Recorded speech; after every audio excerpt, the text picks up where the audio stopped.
heard it for a second. I did hear it. There we go. Start over.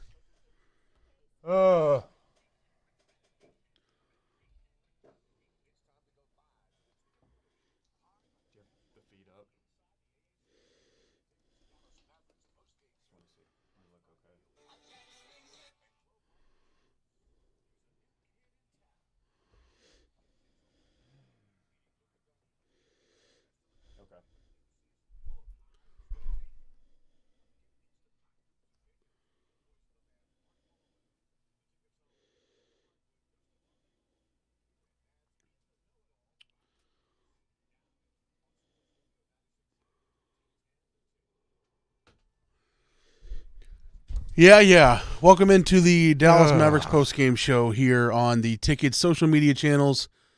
Thank you for watching us on Twitch, YouTube, or Facebook. Justin Montemayor and David Mino here with you to break down tonight's, or I guess this afternoon's, 100-99 loss at the hands of the Utah Jazz. We also have Follow with us on the phone.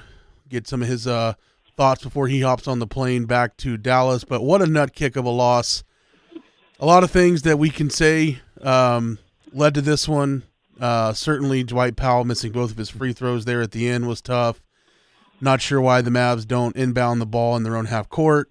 You let Donovan Mitchell get his own rebound on the possession before. You collapse on Donovan Mitchell and leave Dwight Powell free, or Rudy Gobert free for the easy lob from Mitchell. Just a tough last minute for the Mavs after David getting that amazing three from Luka, and we were ready to celebrate. I wish there was audio of us in the studio watching that, because Luka in the fourth quarter, he wasn't getting to the basket a lot. It was a lot of those long threes. And in the final minute of the game, we're just like, okay, get to the basket, just get two. You just need two, and then boom, he hits that big three, and we're going crazy. At that point, I thought it was over. And I think that's why, so many things about this game is why it's just incredibly heartbreaking that they lose, to come back from 12 at halftime, a 12-point deficit that felt like a 24-point deficit at halftime. Mm-hmm. The big third quarter the Mavs had, where they scored 39 points in the third quarter. They take the lead. They had a 3-point lead going into the fourth, and I'm sure you felt this way. I did. Mark, a bunch of all Mavs fans had a really positive mindset going into the fourth quarter of just really how mentally strong this Mavs team is. And I think that there are parts of this series that show that the Jazz aren't on the same level mentally as the Mavs are. Of Gobert missing, what was it? He missed 6 of 8 at one point from the free throw line in the fourth quarter, where he was I think it was 5 of 8. 5 of 8 from the free throw line. I think so. Yeah. But yeah, it was a nut kick for sure, Mark. Yeah, we know your time's limited, Mark. So we'll it is. get some of your opinions on what stuck out to you. I was listening to David talk there and going into the game today, the Mavs have outscored the Jazz in every fourth quarter in this series. Now it was 2 in game 1 and 2 in game 3, but by 10 points in game 2. So, yeah, all they had to do was hold serve, and and they got outscored by 4, I guess it was, in the fourth quarter of this game. So, I do think you're right that what is Utah's mental strength and mental fortitude. But you can say something about that collectively, but then individuals make a difference in a game too. And I think Clarkson did some things in the middle of the fourth quarter that kept him afloat. That I look back at, beyond what happened in the last minute. Mitchell made a heck of a play to rebound his own miss, and then the Gobert slam dunk, and then Gobert's defense, by the way, was that's the difference between the shot that Dinwiddie made in Brooklyn and Boston, is he didn't have a 7-foot guy closing out on him like Gobert did in that case.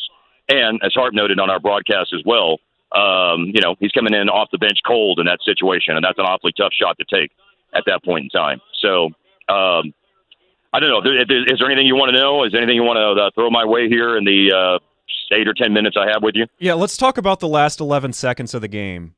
The Mavs could have advanced to half court, right? Did they just want more spacing? I mean, I don't know how much you guys have seen of late game situations, but the Sacramento game, whenever Finney-Smith made a three at the end, as a matter of fact, the Brooklyn situation as well, that's what they've been doing all year. So this was not some sort of like weird thing. I actually asked Jason Kidd about this when they did not advance the ball with, I think, maybe 12 seconds left against Sacramento. And number one, they like to use a little bit of clock. And I think that there is, and this, by the way, is a holdover from a way that Rick thought about a lot of these things. And that is that there is some momentum you generate whenever you throw the ball into the backcourt. I mean, it's 11 seconds. You know, if it were 2 seconds, that would, of course, be a different story. Then you would definitely advance it. But this is something that the Mavs have done in most of their 10-plus seconds left in the game situations this year. And I've asked Jay Kidd about it, and that's what his reasoning is. So, I mean, do you agree with that? I mean, it just seems like you're basically you're settling for a three when you need one. We need two at least. I mean, they had a. You knew for sure that they were taking a three. The Sacramento situation was a drive to the basket by Brunson and a kick out for a three, but he certainly, had he wanted to, easily was able to take a shot. I mean, that situation against Sacramento had 12 seconds left, and the shot was made with 3 seconds. So, I mean, if it's worked enough, I'll take the percentages of it working. Yeah, it's worked before, and the coach has a reason for it, and so I don't have a problem with that. And again, I would assume, based on what he told me earlier this year, that there's some Carlisle influence there as well. And I can tell you several years ago that Coop and I had one of our opportunities of just the three of us chit-chatting, and we asked him that very question about his basketball philosophy behind that. And the thought is, and Kidd to some degree concurred with this, is that there is some momentum generated out of that play rather than playing it that way, rather than starting from a standstill when you advance it into the front court. So, again, if you have 3 seconds left, then obviously it's a different decision. Of course, everybody, of course, would understand that. But it's the way they've done it several times this year. So I don't have a problem with the philosophy behind it, and certainly don't have a problem changing something that you've done all year long at this point in time. 18 points in the fourth quarter for the Mavericks, 19 points. I guess y'all do, right? I mean, in the one game sample of today, since it didn't work, it's a little frustrating, especially with Utah putting on a full court press, and it was tough for they doubled Luka. They didn't have a good look, and it seemed like they settled with Dinwiddie. Now, if they would have advanced it to half court, would it have been different? I don't know, but if it works against Sacramento, they were certainly going to double team Luka. So yeah, I mean, if it's worked before, if it's worked before, I think it's. And I wouldn't change. I'm sorry. I think if you're going to look at any, and again, this is all my memory bank about the play, is that as Luka's coming left to right across the floor, I do feel like that there might have been a shot before the double team was really there at about, 4 seconds maybe, something like that. I mean, you have to go back and look at it. I could be wrong on that, but that was my thought on it as it was unfolding was, is he going to turn and fire right now from basically the top of the arc with about 4 seconds left? I mean, yeah, I guess I don't agree with. I mean, I knew immediately they were going to settle for a three. There was no intent of trying for a two, which seems ridiculous. It's fun. I mean, this would have been a great post-game show if Dinwiddie, who had not shot in 6 game minutes, had made it. But I knew they were going to shoot a three. Like that was painfully obvious. And maybe I'm just, I think that's what I think that if you ran the numbers on it, I think you would be surprised at how many times teams shoot threes in late game situations like that. Yeah, it hurts. If it goes in, we're happy, but I mean, I would have liked it to look a little more like as you mentioned, the last second shot against Sacramento where Brunson gets to the basket and it looked like he had the opportunity to either put in a layup or kick it, and he kicked it, but there wasn't anything underneath, and then you're settling, and that's it. Something else, since where I was going to go with this, with the Mavericks only scoring 18 in the fourth, 19 in the second. They had the big third quarter, but other than that, the offense, the shots weren't falling tonight. I'm wondering if the high minutes of, 3 players playing 40 minutes in the first 3 games, if that's starting to have an effect on Finney-Smith, Bullock, and Brunson. Brunson missed a few shots tonight that it seems like were pretty easy shots for him before one at the basket that I was like, man, that's one he makes 98 times out of 100. He had one really late where he thought, I guess he was going to get fouled, and he laid it up really hard off the backboard.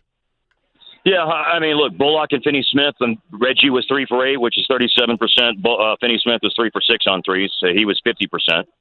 So I think in my opinion, the reason why shots weren't falling is, sometimes they don't fall. That's obviously part of it. But more than anything, look, I think Utah, to their credit, they played some damn good defense today compared to some of the feeble defensive performances and possessions that they had in Game 3.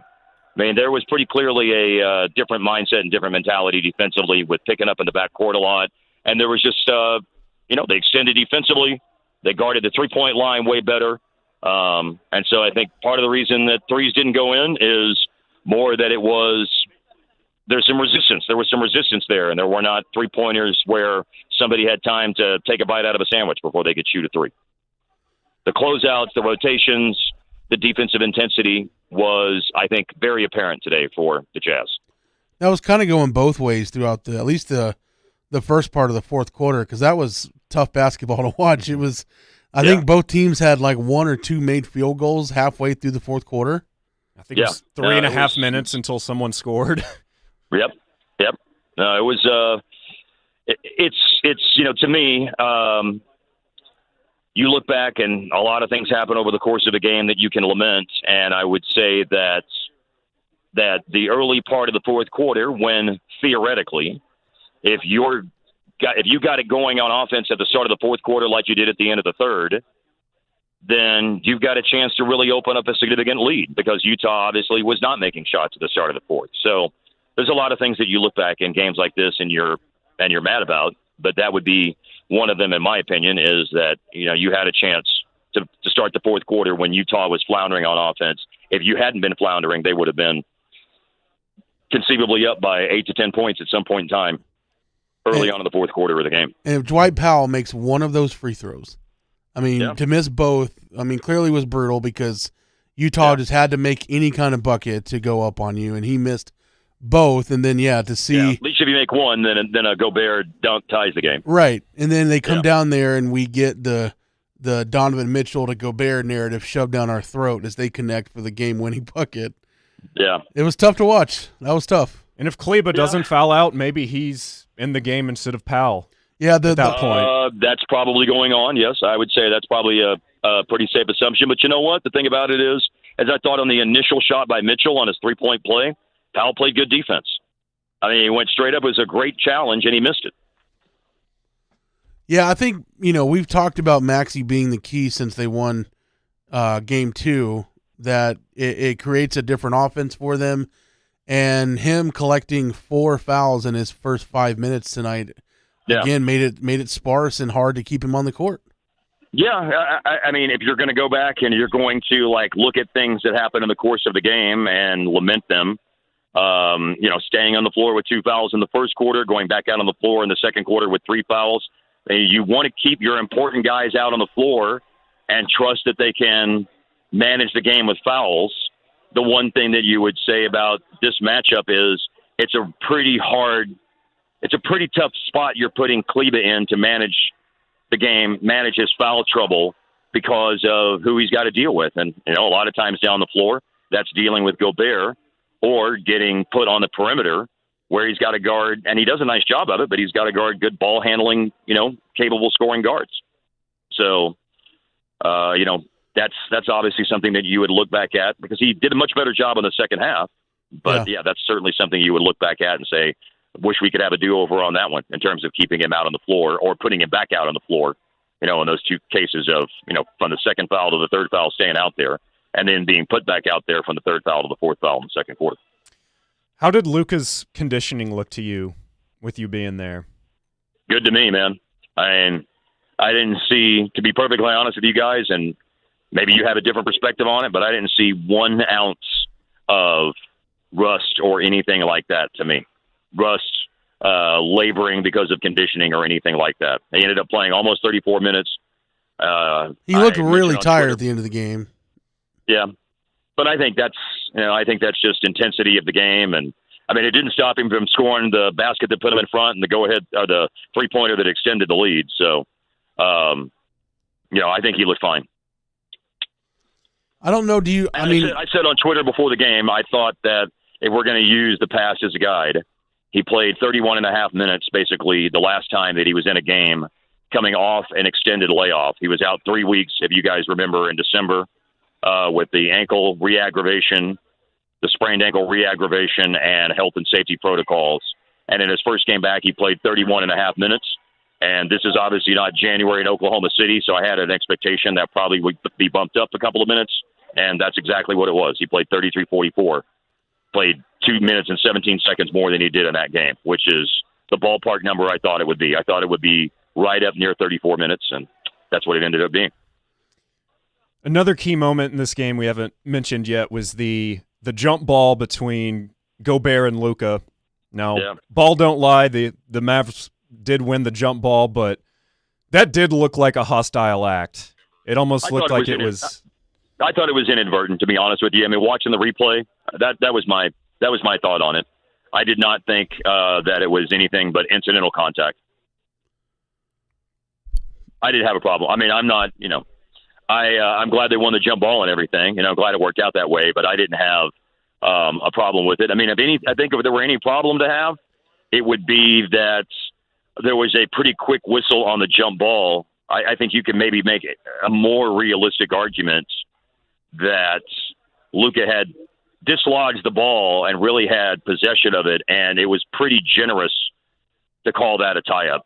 I think that would be, if I were going to complain about anything about that sequence, that would be it. I didn't think the Gobert elbow was a problem. What about the other 5 times the Jazz elbowed the Mavs in the face? Yeah, Powell had a Powell game of getting hit in the face today. Yeah. I mean, hey, man, sometimes those things, I know they make us mad, but, sometimes that's part of the physical nature of playoff basketball. And I know we saw a lot of stuff that had apparent intent, it looked like, behind it with Royce O'Neal specifically the other night. I think that was abundantly clear, but things that happened in the game tonight, or today or whatever, I thought nothing went down that was inappropriate along the lines of the other night. Yeah, were you surprised? In my opinion, nothing happened to Royce O'Neal after Game 3. I mean, there was, when you go back and clip them all together, there's a lot. I thought there might be a fine. I didn't think there'd be anything else. I thought at the very most they would retroactively assess a flagrant 1, which doesn't really matter. I mean, it gives him 1 flagrant foul point and 4 gets you suspended. But that doesn't really matter in terms of what happened the other night. What would have happened today, other than it might have made him a little bit more on the radar for the officials. So.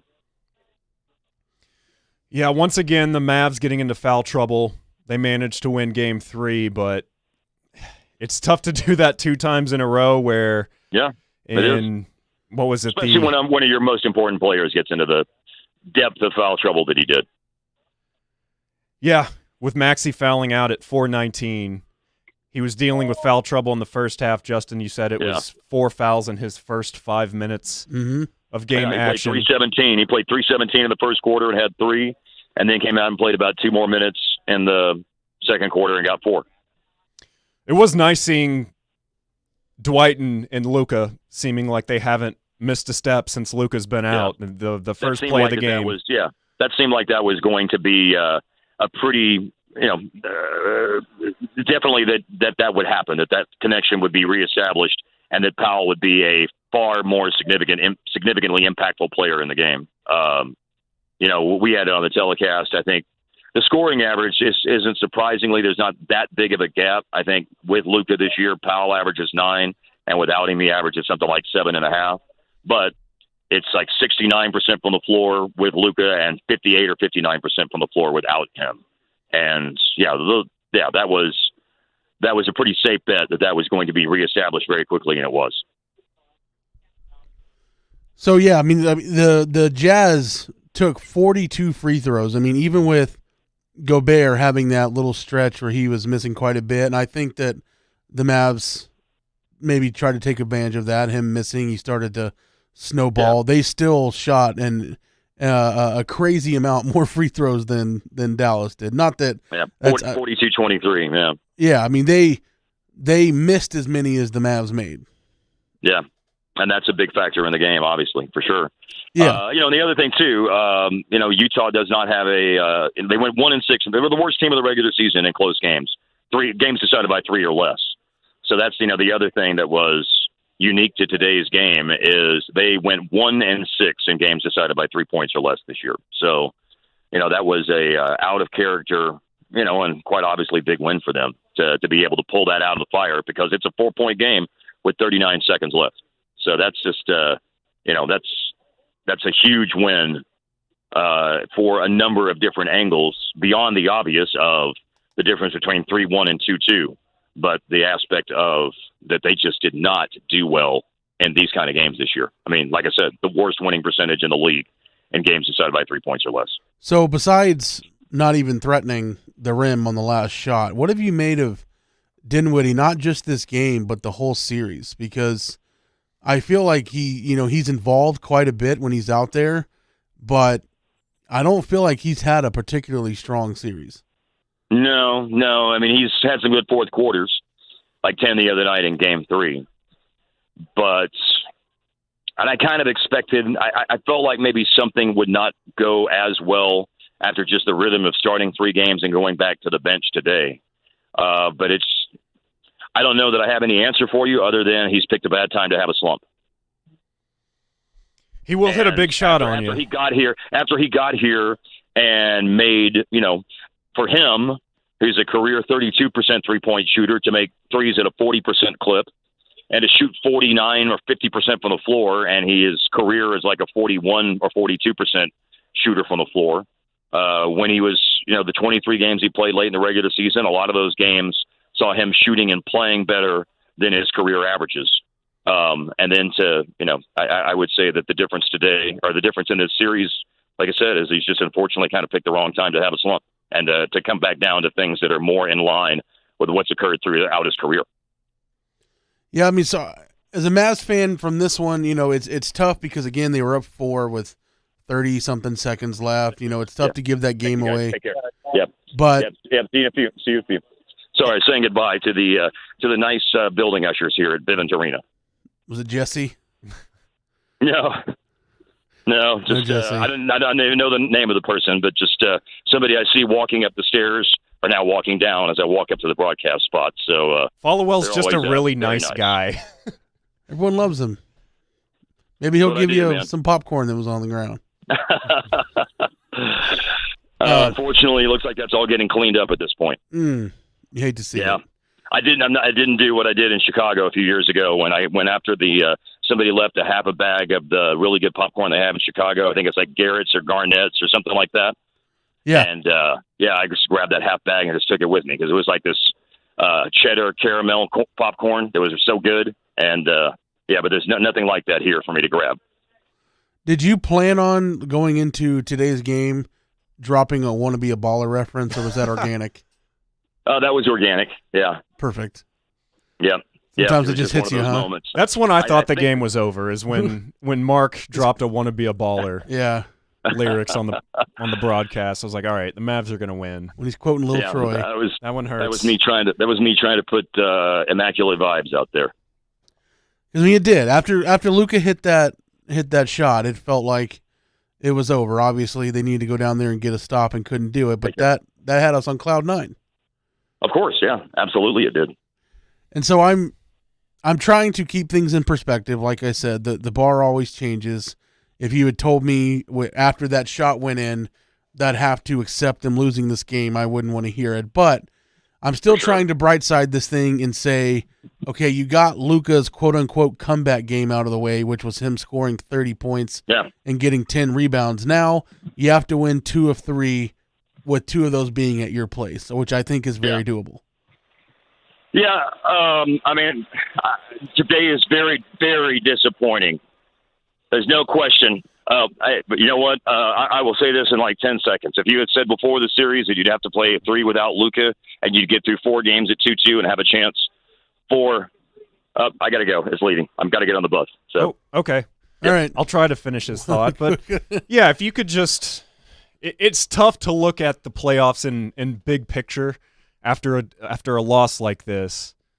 But I agree with him. If it's after 4 games – and Luka's out for 3 of them, and the series is tied at 2-2, I'm taking that. I'm taking that every time. Now, the way that the first that games 2 and 3 went makes this even harder to swallow. That it seems like, okay, game 3 going into game 3, it seemed like the Mavericks had no business winning that game. It being in Utah, no Luka Doncic, and they were able to win that one, and then his first game back, they lose in a very disappointing fashion.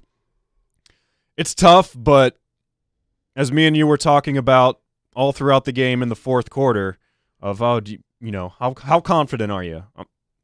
The Mavs still have the best player on the court, and I'm taking the best player on the court to win the series.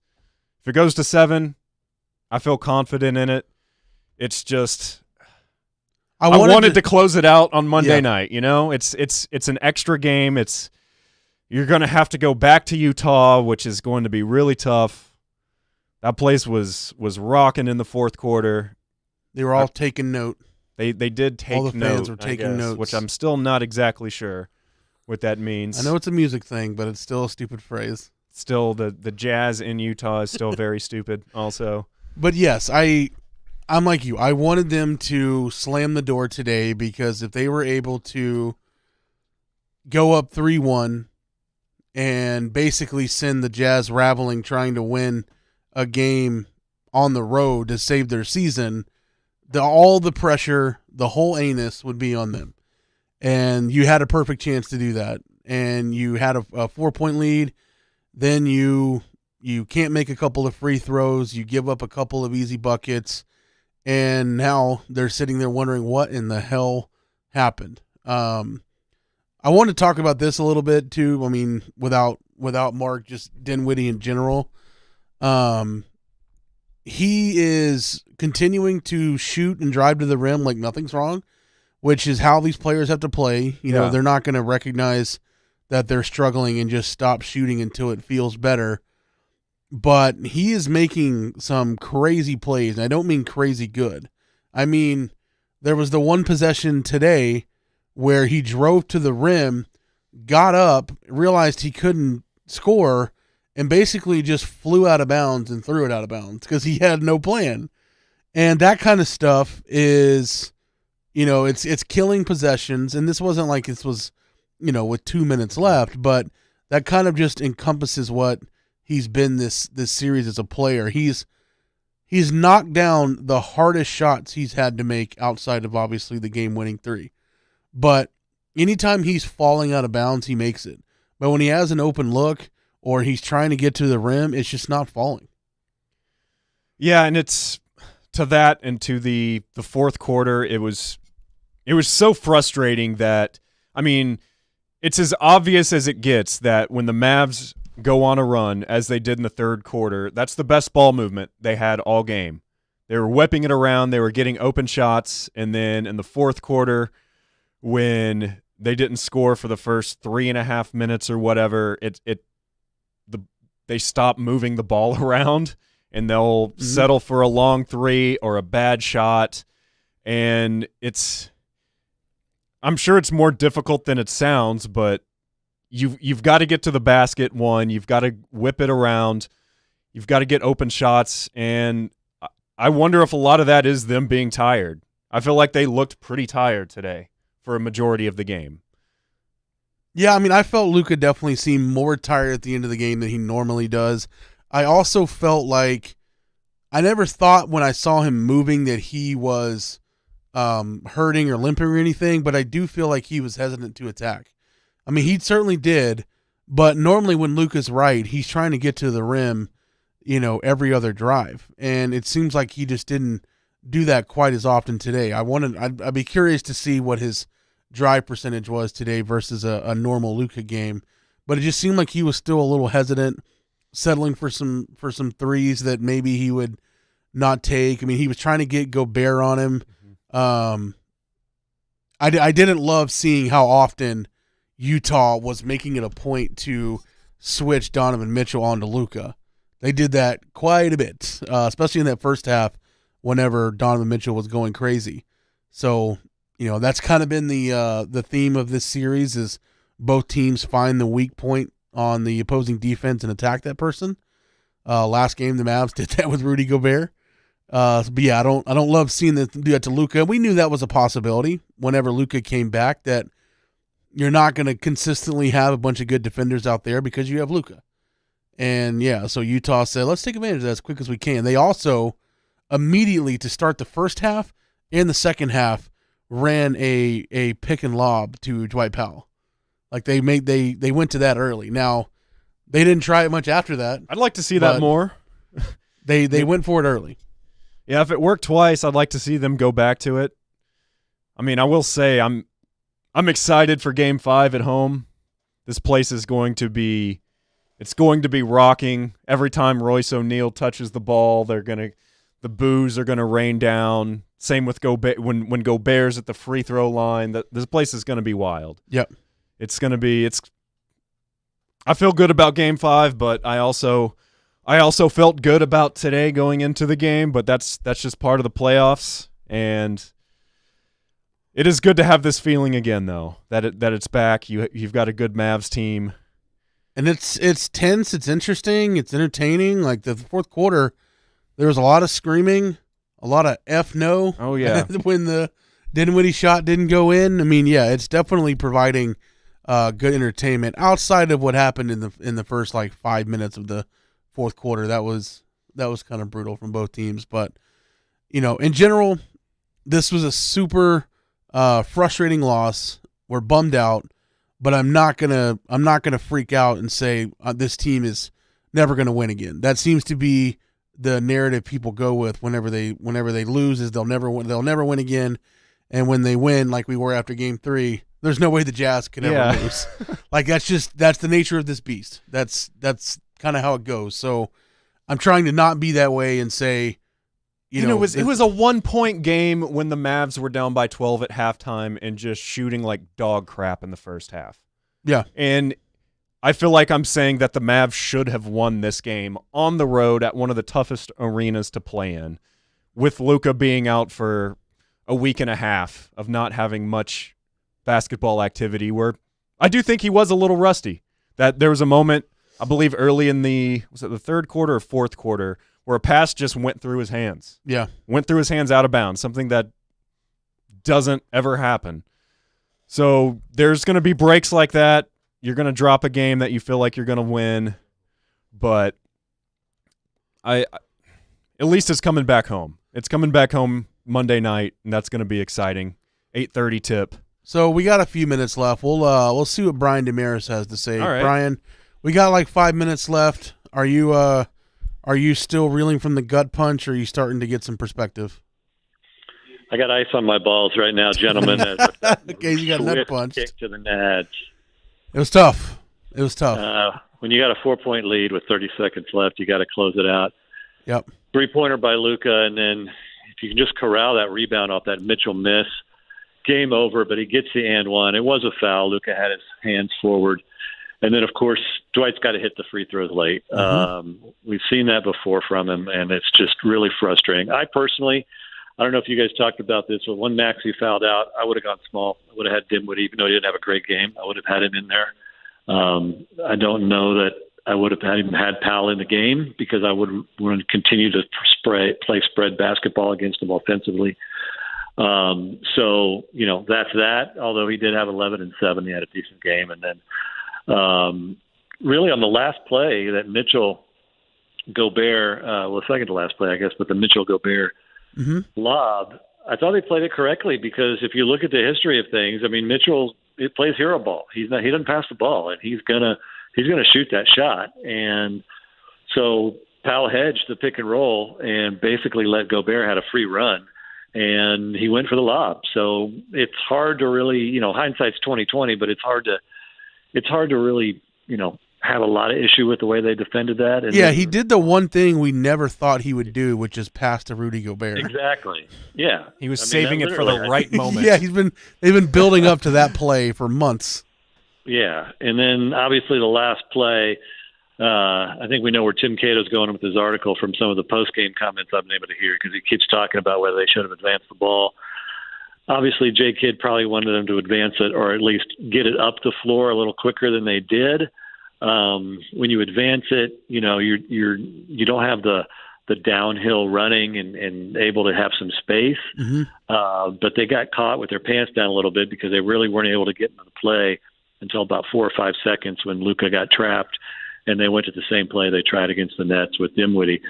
I don't know that you really need to run that play down one. I would have liked to have seen them maybe advance the ball and try something where they can get into the paint and either get that look at the rim or pop it out and take advantage of the bad rotations for a three from the outside. So there's a lot of nitpicking in a game where you lose it by one. Obviously, you can't give up 42 free throw attempts. You can't give up that many second chance points. You've got to hit free throws. They didn't shoot the three ball well. So it's a definite opportunity lost. But the good news is it's a 3-game series, and you got 2 of them at home. Yep. And you have your best player back in uniform. So as much of a gut punch as this is, we've got to somehow, I think if you had said, if we don't have Luka for the first 3 games, are we okay with the split after 4? You'd say yes.